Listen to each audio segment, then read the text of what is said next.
rythmée avec tout d'abord ce témoignage, celui d'une jeune femme employée dans une société privée lilloise en tant qu'agent d'accueil. Elle dit avoir été victime de harcèlement. Tout débute lorsqu'elle ressent des douleurs au ventre sur son lieu de travail. Elle décide alors de se rendre aux urgences. La jeune femme fera une fausse couche à 3 semaines de grossesse.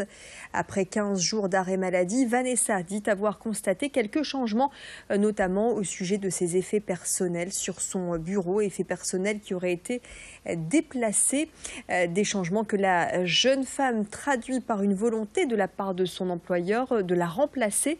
Aujourd'hui, elle demande à la médecine du travail de constater la situation dans laquelle elle se trouve. Vanessa dit avoir des preuves de harcèlement par SMS et être tombée dans une dépression. Elle est soutenue par la CGT et ne compte pas en rester là.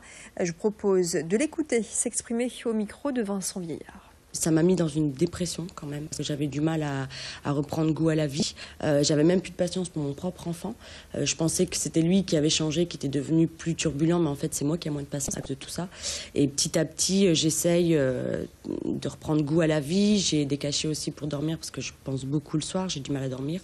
J'ai des angoisses, mais j'essaye quand même de sortir la tête de l'eau, parce que sinon pour ma famille et pour mon fils, ils n'ont pas à subir la faute de mon employeur qui a pas du tout été, qui m'a pas accompagnée dans mon combat en fait.